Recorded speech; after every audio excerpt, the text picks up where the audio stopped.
You're in for another great episode of the podcast, but first, do me a favor and click that subscribe button below, and let's dive in.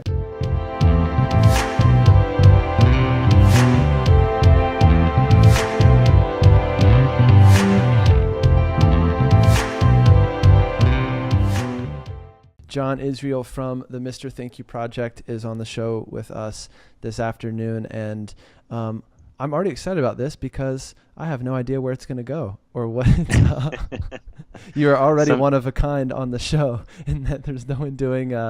There's no other Mr. Thank Yous, at least on this podcast, and probably not in the world. So you've already hit a number of categories without even really knowing it. Or yeah, the only Mr. Thank You out in the world is a movie it was a movie made in Korea back in like 1938 called Mr. Thank You. It's fascinating. It's about a taxi driver.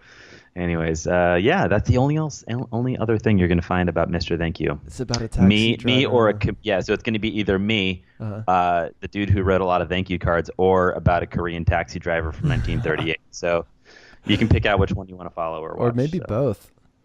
It might be fun to, just get familiar with both. And I guess they didn't grab the URL while they were. Didn't. In the Not process back in 1938. They missed that. Although they're crushing it on Wikipedia. We'll have to find a process there. But yeah, might need to build out that part of your online presence then.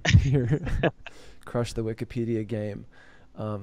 That's funny. Was the URL available when did you just have the idea? Like when you had the idea, did you look up the URL early?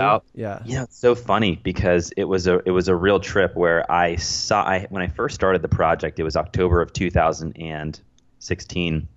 In like early November, I thought of the name Mr. Thank You because we didn't have a name for it. I was just, I'd made this commitment to write 5 thank you cards every day for a year, and I first called it the Year of Thank You, is what it was called. Mm-hmm. And I was like, Mr. Thank You, I don't know, that sounds interesting. Let me look it up. And the URL was available, but it was so early on in this year-long project that I was like, all right, well, it's available. I'm not going to worry about it.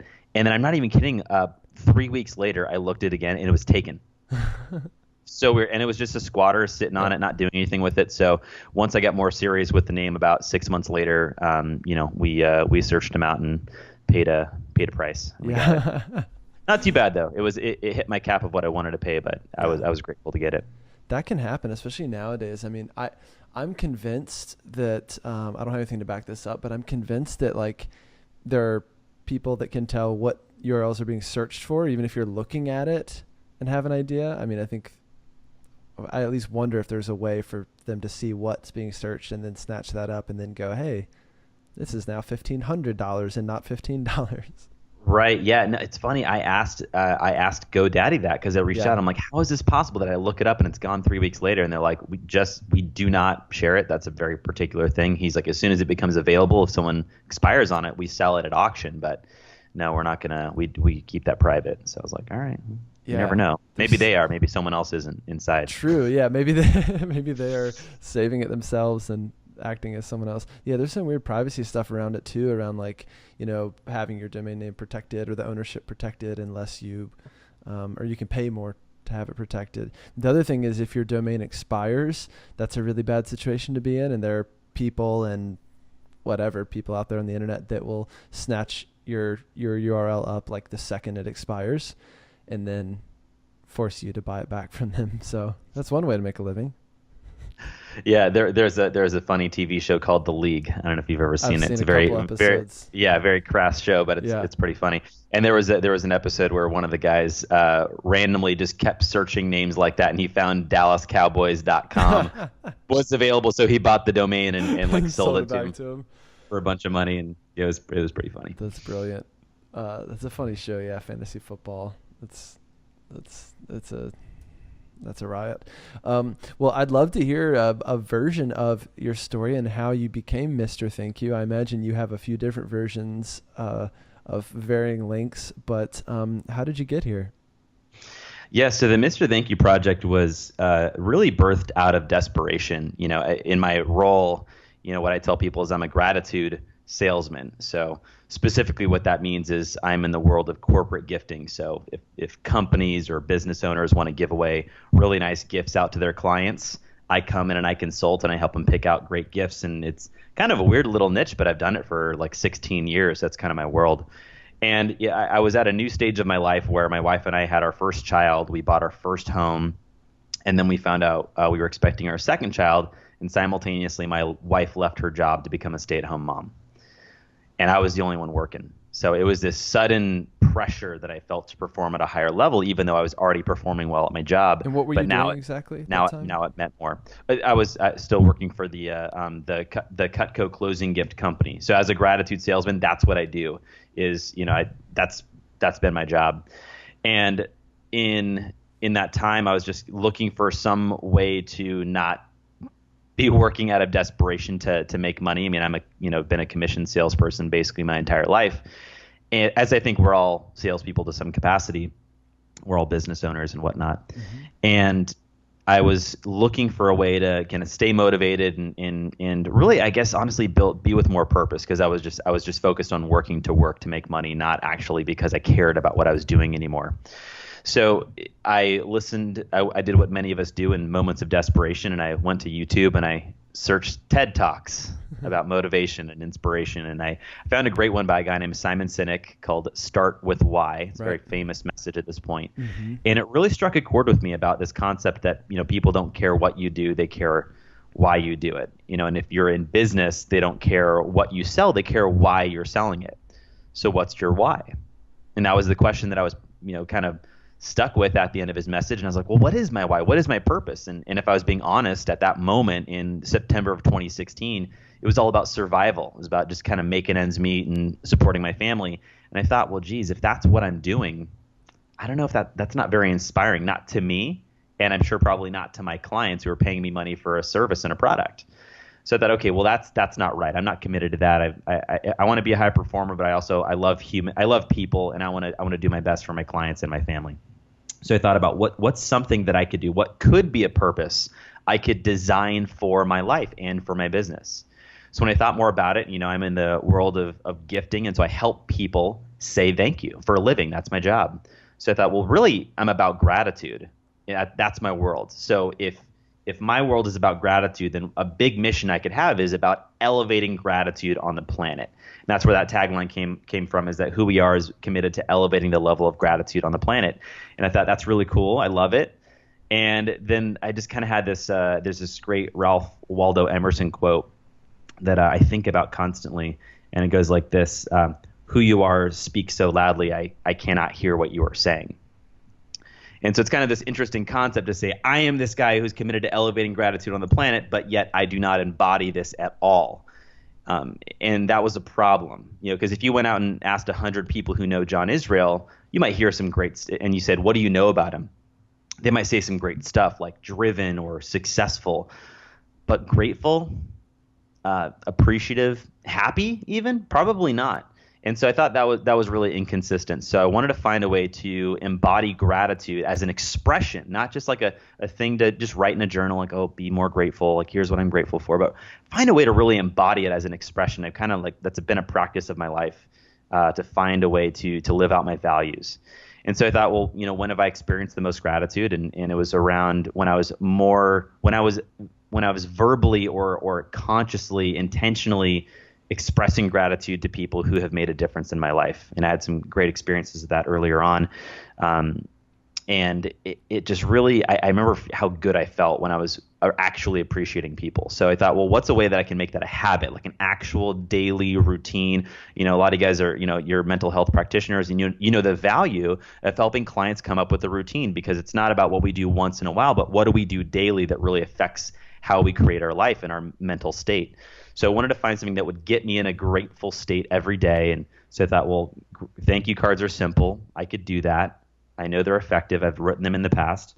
But I wanted to reinvent them, not just write like, hey, thanks for the wedding gift, or hey, thanks for the thing you did for me, but make them an authentic expression of appreciation. And so I kind of put some rules around the project, and that's what I decided to do. I committed to writing 5 thank you cards every day for 365 consecutive days. Started on August 10th of 2016 and rolled out for 365 days. So I wrote 1,825 thank you cards to people of all sorts, from all spaces in life, from everyone in my family to especially a lot of strangers. I wrote them to airplane pilots. I wrote them to flight attendants. I wrote them to the trash guy from who picks up our trash every day. I sent them to politicians, who I valued and appreciated, and I sent them to owners of companies, Apple, Whole Foods. Whole Foods sent me back a thank you card with a gift certificate to to eat there. And it was so you were profitable right off the bat. Right. But it was a lot of time. So because the rules were, and I'll go over the rules and then I'll pause so you can ask some questions. But the rules were really simple. I had to write 5 cards every day. They had to be handwritten. It couldn't be a text message. It couldn't be a phone call. It had to be handwritten. It was 5 cards every day before I went to bed. Meaning it didn't have to be done by midnight, but it had to be done before I went to bed. So every day started at 0. So I couldn't write 35 cards on Sunday because that would just get really annoying to my wife. Like my major day off filled with writing thank you cards to other people and not appreciating or being present with my family. Why did you write them at night? Why did I, or why? Oh, I didn't. Always. It was just a matter of like I made sure they had to be done before I went to bed. Got it. That was just kind of I could have them done by 6 a.m. if I was up early, but usually I did them throughout the day and finished off late at night if I still had a few. And then the last 2 were I could write a max of 3 cards per person, so I couldn't do a lot of repeats because I wanted to protect the challenge and not have it get watered down by writing 75 thank you cards to my wife. Like that would get really annoying. Well, you must have run through your family and your friends pretty quickly. Yeah. I started by making a list of I had about 350 people that I knew I wanted to appreciate, from clients to family friends, all sorts of people. The last rule is the one that tends to shock people, which is that I committed that for any and every day that I miss, I'll donate $1,000 to charity. And so that's what was at stake every single day when I woke up, was to find 5 people from scratch who I could appreciate. And it was a pretty amazing journey.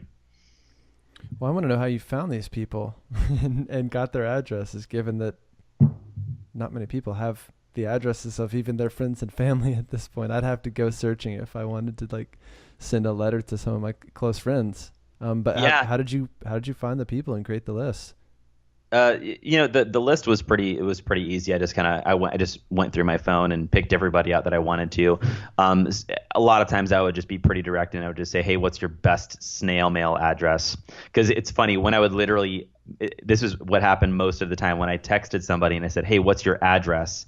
They would literally reply with their email. And I'm like, okay, I don't think you actually read fully. So I had to clarify, what is your snail mail address? Right. And then they would get, oh, he's going to physically mail me something. And then they would say, what are you sending me? And then I'd be like, oh, it's a surprise, or I'd make a joke about it.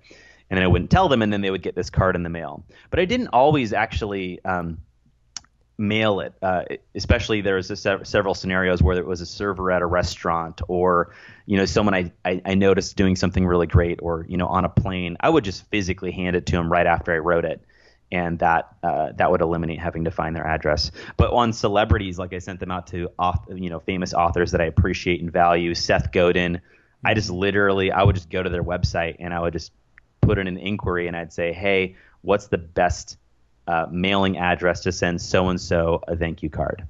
I was just pretty transparent because a lot of times their assistant is answering it anyways, and they're like, "Oh, that's sweet. Yeah, here you go." Which is kind of funny because I probably got some personal data on where these people live that a lot of other people don't necessarily have. But obviously, got to be protective of that. But no, most people were pretty easy to get it from.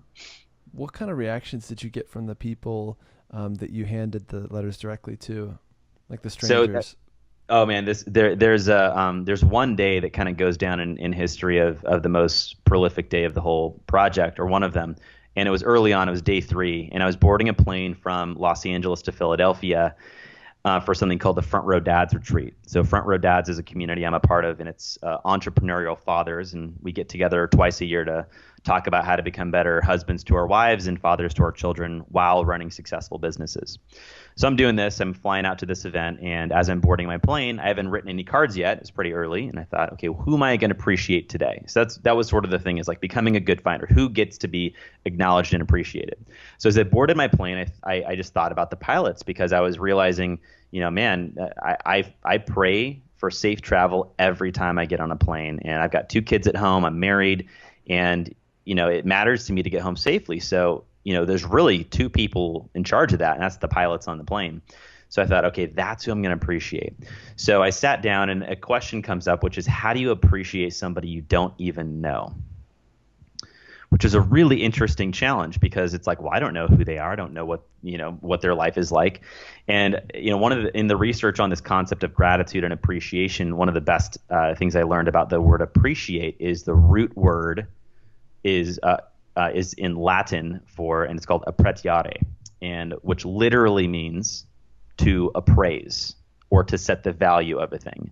So when you think about an appraisal, like, how is that relevant in our current life? Well, when you want to sell a home or sell a piece of jewelry or sell something, you have someone come in, you hire an appraiser whose job, professionally, is to look at something and to discover its value. So they have all these questions like, well, when was this property built?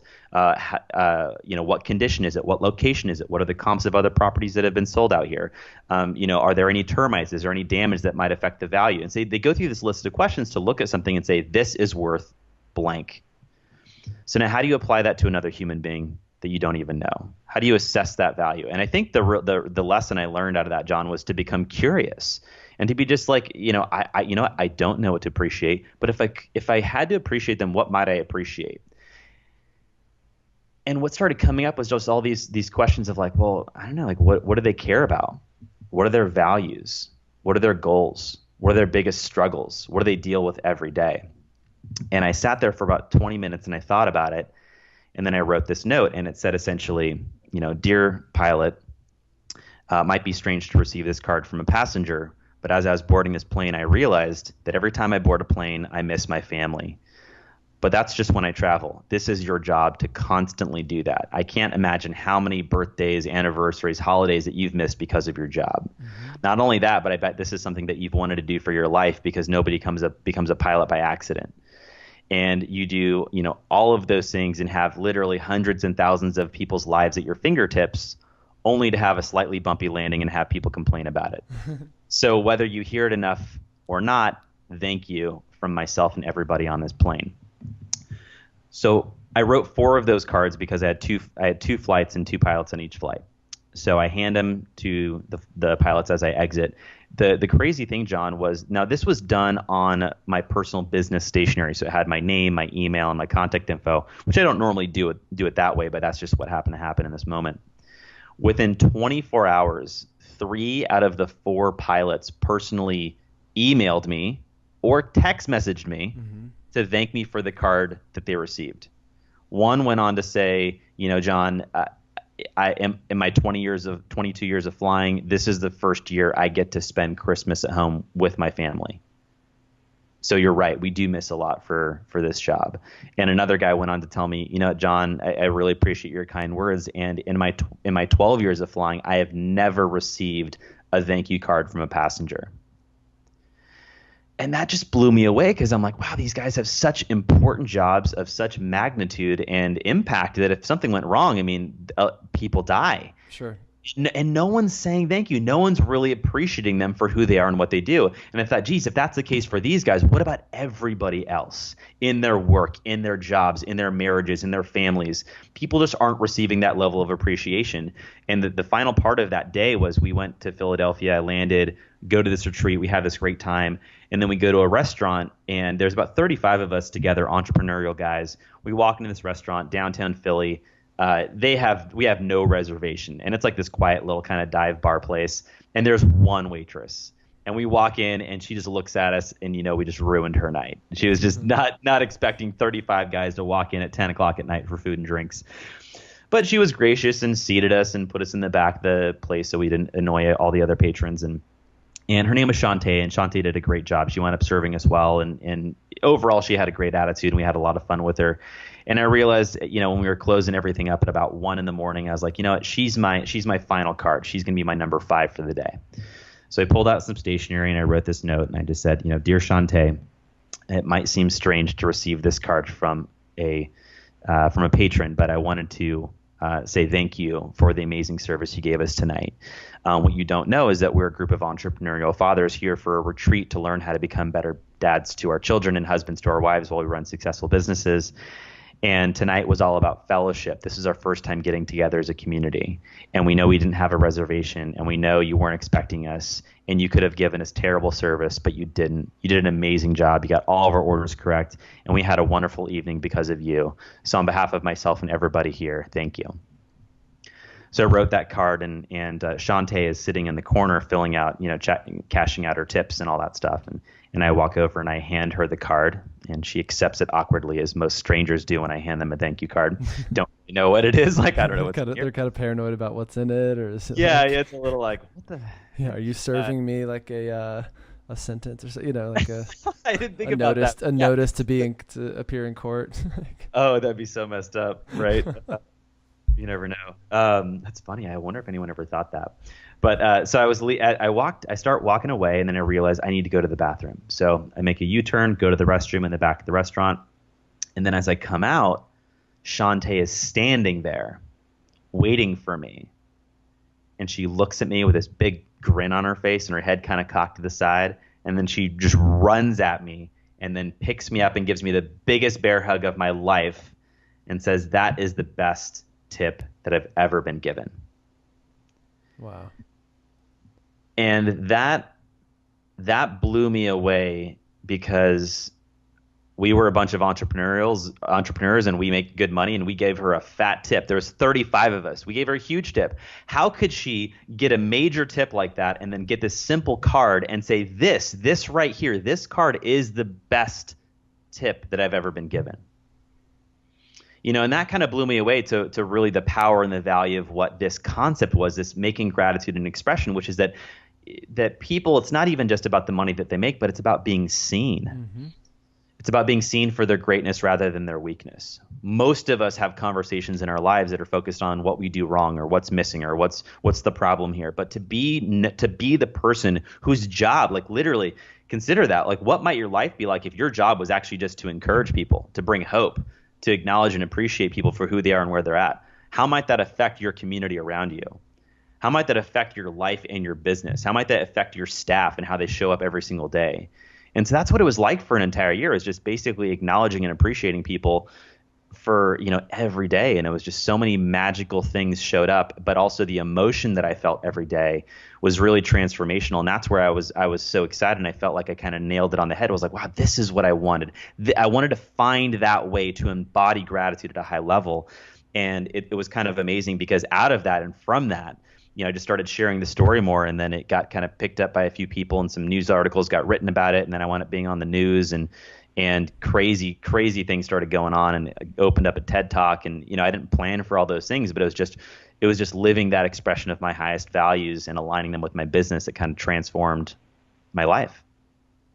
The expressing appreciation, gratitude, for you, it really started with you called it curiosity, but what I heard it as is really empathy, is really thinking about what are other people missing in this person's life? What are they not being appreciated for, and how might that feel, and how can I tap into that? Right? It's just thinking a couple layers into things. It's going beyond like thanks for the meal to I know that we kept you here late. I know there's 35 of us guys. It's just going a little bit further, because the words thank you have lost their potency in a lot of ways. Kind of like saying I love you, constantly, or saying it lightly. I feel like it loses some of its potency. So we have to find ways to really deliver what we're trying to say. And the same goes for thank you, right? It's going much further beyond just those words. Yeah, and I think that the what I learned, and by the way, you totally nailed it right there. And one of the things that it kind of came out when I was preparing for my TED Talk is that so curiosity is the birthplace of appreciation, right. And appreciation is the starting point for empathy. And when we have empathy, we can develop compassion. And when we have compassion, we can literally connect with anybody. You think of like a Mother Teresa. Who was she? She was the most compassionate human being on earth, because she had that ability to just get below and dig beneath anything of what someone looked like or where they were or what their life was like. And she could just get so deep and just see them as a human being. And I think that's what it was. It was a human being connecting with a human being. It wasn't like, patron connecting with server or customer and salesperson, or, practitioner and patient, right? It's human beings connecting below the surface. And I think that's what really was transformative for me, but also allowed for a lot of deep, meaningful connection. So you had this idea, you carried it out for a year, wrote 5 cards for a year. And then how did you start to create a business out of it? Well, so there's 2 parts to it that I thought were pretty fascinating in the business side of it, because we had this mission of elevating the level of gratitude on the planet, and we narrowed it down. I narrowed it to 1%. So elevating the level of gratitude on the planet by 1%. There's 74 billion people in the world. 1% is 74 million. And of course, that number keeps evolving, but we're keeping it at 74 million right now.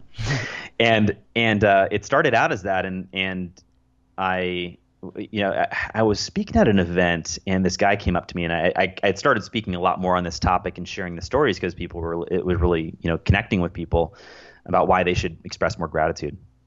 And there's a guy he was like, yeah, since I met you, I've written like 150 thank you cards to people in my life. And I'm like, oh my gosh, that's amazing. He's like, yeah, you should find a way to track this. Like you should find a way to track all the cards that you're inspiring.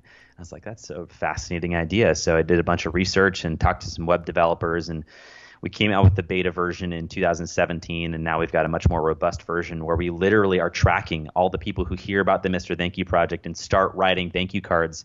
They can go to the website, mrthankyou.com, and actually log the cards that they've submitted. And our mission is really just to help people make gratitude a habit. So as it is right now, I still run my business, in the gifting world. So there's 2 sides of it that I wanted to say. Number one is, yes, we built out that business, that we're building a community of people who are making gratitude a habit.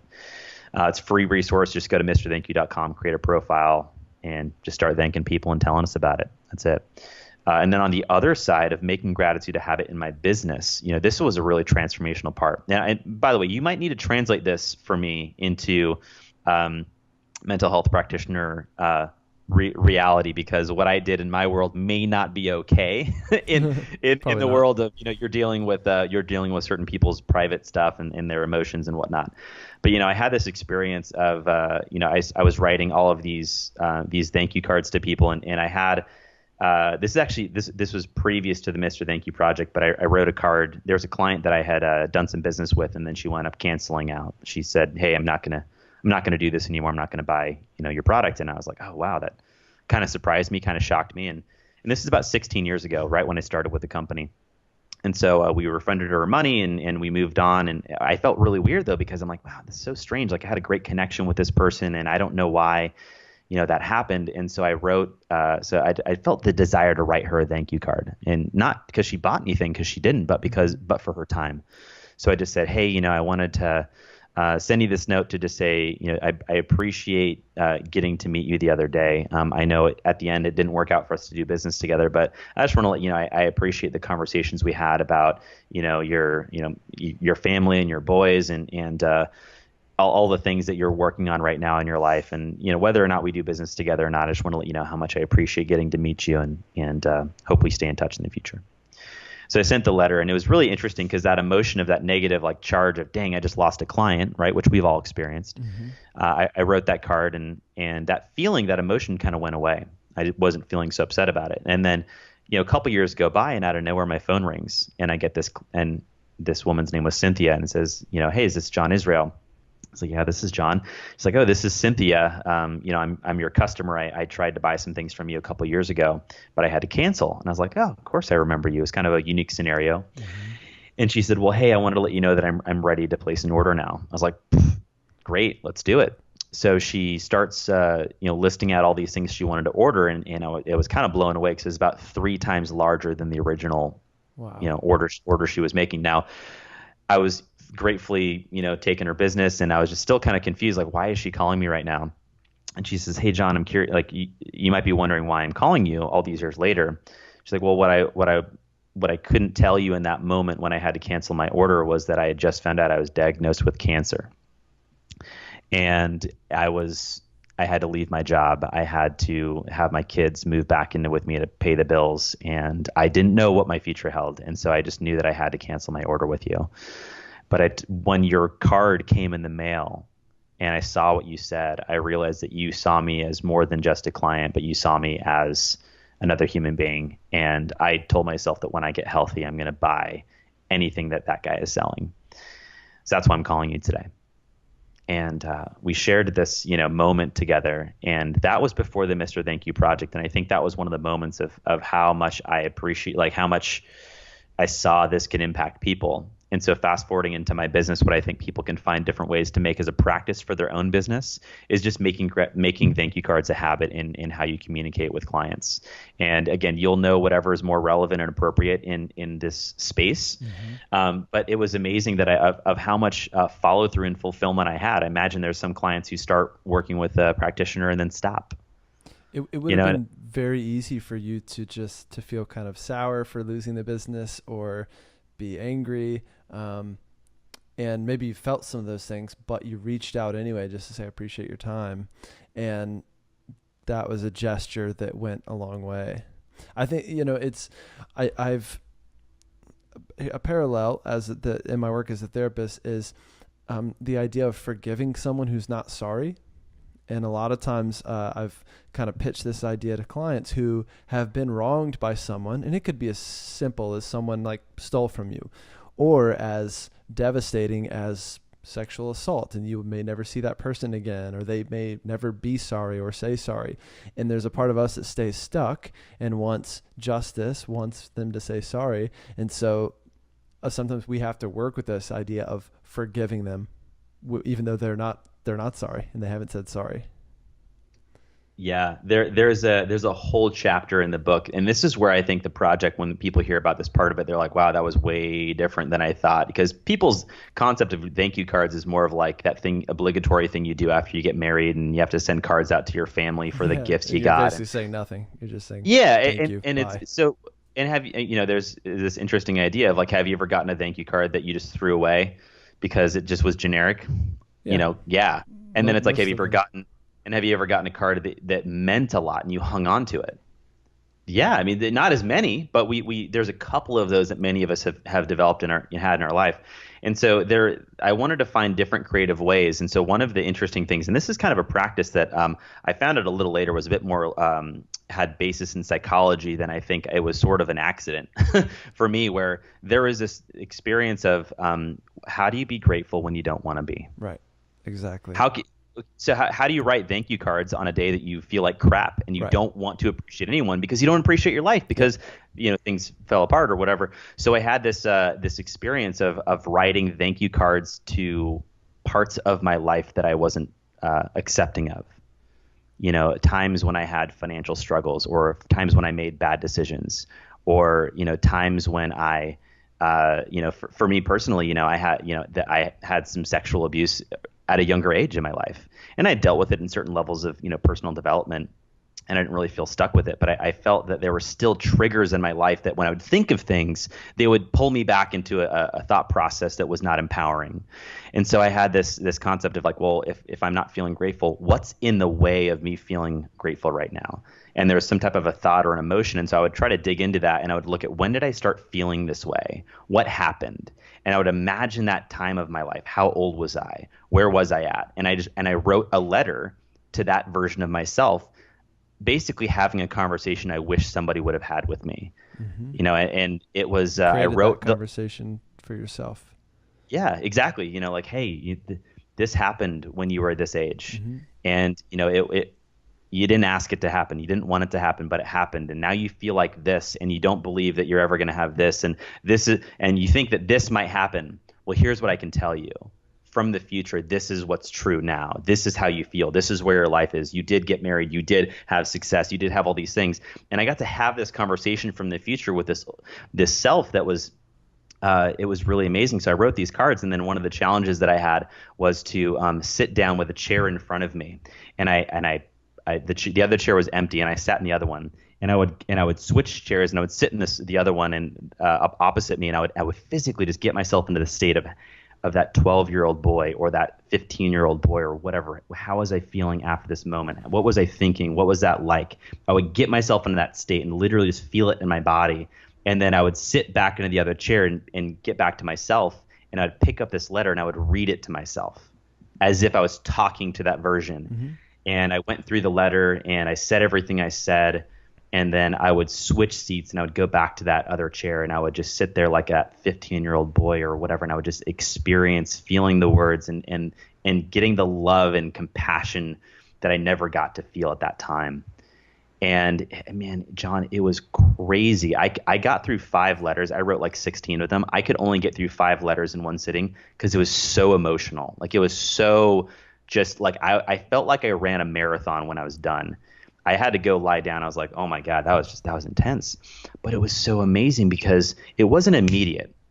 But over time, I just felt like this opening and this like this healing process began in about those times and spaces in my life. And I remember, I was at an event and I was sharing with a girl that I had done that, and she had actually, gone through some sexual abuse herself. And she was like, I can't believe how easy you're talking about this. I mean, you're just telling me this, like, number one, you're a guy. Like, guys are usually most, uncomfortable talking about this. And, I can't believe you did that and that, you had all these experiences. And I was like, wow, I'm really easily talking about this. I have like kind of moved through the space of the shame and the guilt and the fear of what everything might mean that it doesn't really mean. And I got to the other side and I could now be at that other side and I could now help somebody.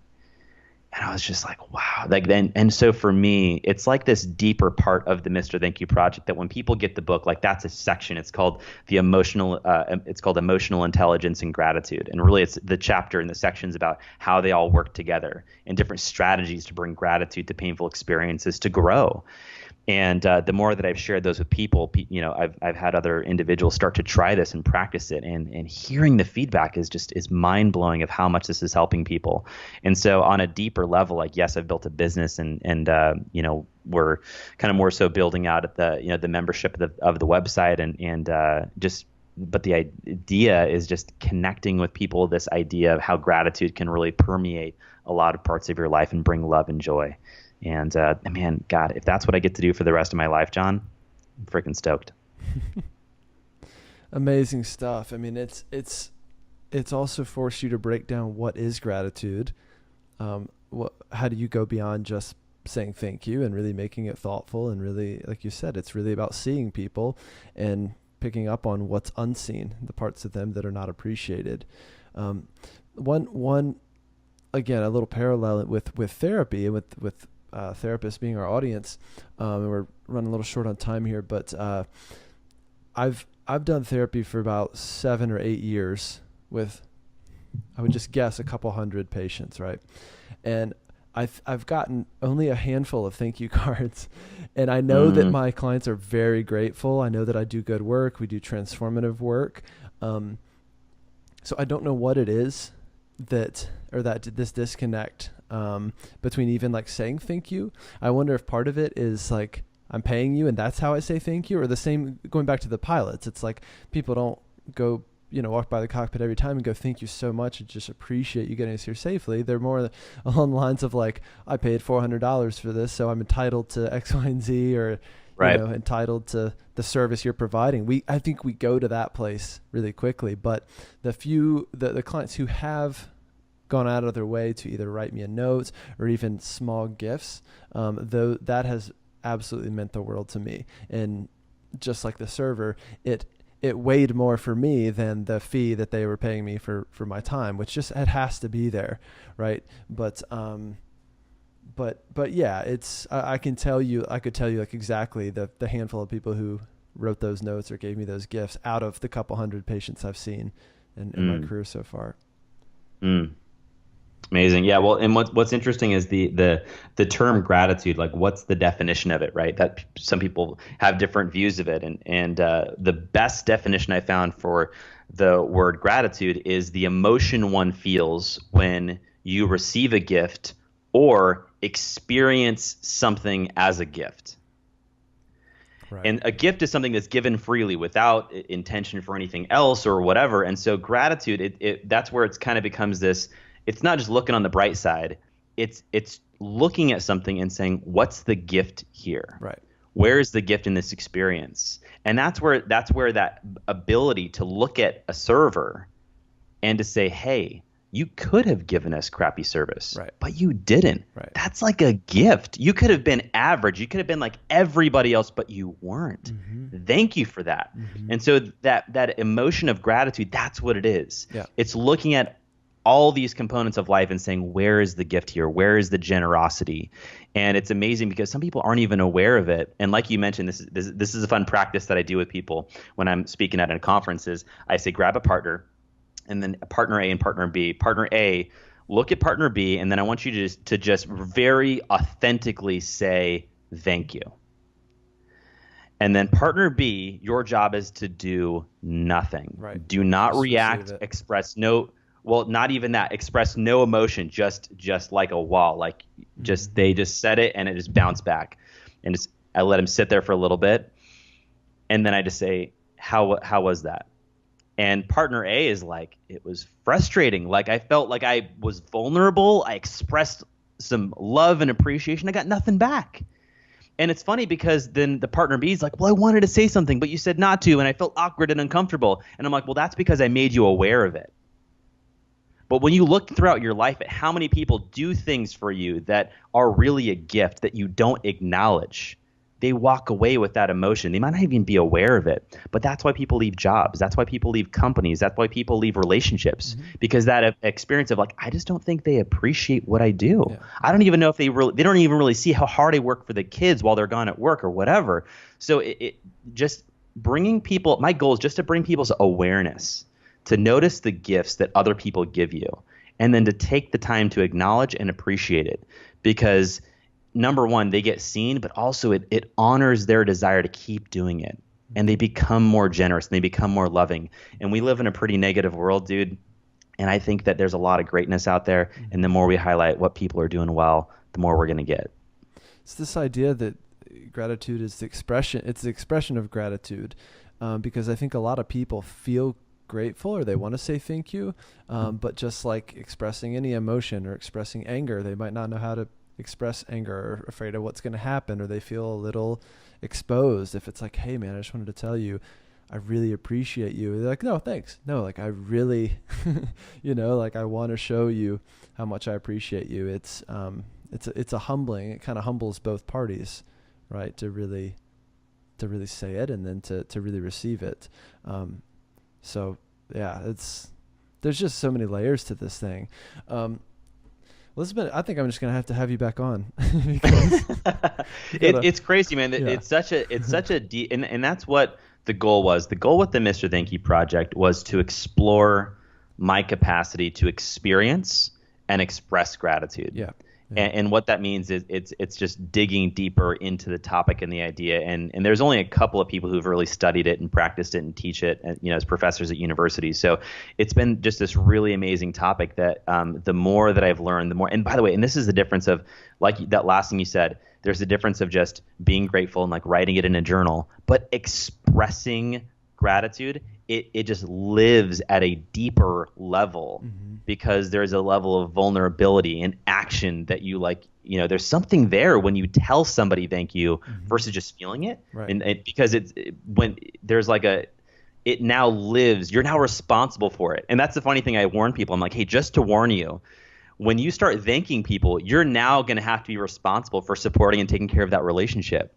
Because they're gonna come back at you with appreciation and love, and if you start deflecting it, that's gonna be counterproductive. I had an assistant that I wrote this really authentic card to, and she became almost overly helpful. Like, hey, do you interrupting me, like, hey, do you need anything? Like, I made a pie. Do you want some pie? And I'm like, okay, like, need some little boundaries. But what I saw was like, okay, I'm gonna not deflect. I'm gonna really enjoy and appreciate this, and then obviously create boundaries and communication of whatever. But it's amazing how like what you become responsible for your word when you say thank you or you say I love you. And that's the final thing I'll say is like, it's more of a question or a challenge is, how do you treat that for which you are grateful? And if you use that as a litmus test for how you live your life every day, it's going to change your life. Fantastic. Well, it's hard to beat that in terms of words to end on. So, If you guys want to become a part of this movement, head to mrthankyou.com. We'll put the link in the show notes as well. Otherwise, there you have it, folks. John Israel from mrthankyou.com. John, thanks for your time. I'm already aware of me saying thanks for your time, and I'm like, man, that's not enough. I need to send you something, so I might have to ask for your address after all. Oh, it's funny. Hey, yeah, absolutely. That's why I put it. I put it on the website just in case to make it easier for people. Like, hey, you don't even need to ask. Just put it on the website. Yeah, like here it is. Yep, we're ready for it. Awesome. Thanks, cool. man. I appreciate it so much. And best of luck to you moving forward. Let's stay in touch. Cool. Thanks, John. All right, I hope you enjoyed today's episode. Do me a favor, click that subscribe button below and stay tuned for the next video coming up.